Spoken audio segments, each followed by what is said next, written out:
আইনের আওতায় আনে। আম্পায়ারকে কঠিন শাস্তি দেওয়া উচিত, এমনটাই মনে করেন মাশরাফি বিন মুর্তজা। বাংলাদেশ এবং দক্ষিণ আফ্রিকার ম্যাচ শেষ হলেও এখনও এর ক্ষত বয়ে রয়েছে মাশরাফির গায়ে। তাই তো মাশরাফি বলেছেন, আমি এই হার কখনোই ভুলতে পারবো না। আম্পায়ার আমাদের এই ম্যাচটি হারিয়ে দিয়েছে। আম্পায়ারের যে বাজে সিদ্ধান্ত দিয়েছে তার জন্য আমি খুবই অবাক। অবশ্য বলটি ছিল লেগ সাইডে, তবুও কিভাবে আউট দেয় আম্পায়ার আমার সেটা বোধগম্য নয়। হৃদয়ের ক্ষেত্রেও একই কাজ করেছে আম্পায়ার। অস্ট্রেলিয়ান এই আম্পায়ার বাংলাদেশকে যেন হারাতেই নেমেছিল।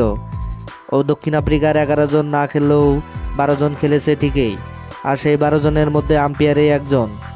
বাংলাদেশের এমন হারে বাংলাদেশের গ্রুপ চ্যাম্পিয়ন হওয়া আর হলো না। তার কারণ গ্রুপ চ্যাম্পিয়ন হলে অবশ্যই যুক্তরাষ্ট্রের বিপক্ষে ম্যাচ পেত সুপার 8-এ গিয়ে যুক্তরাষ্ট্রের সাথে ম্যাচ পেলে অবশ্য সেমিফাইনালেও খেলতে পারত বাংলাদেশ। কিন্তু সেই স্বপ্ন পূরণ হলো না বাংলাদেশের। বরাবরই আইসিসি বাংলাদেশের সাথে এমনই করে।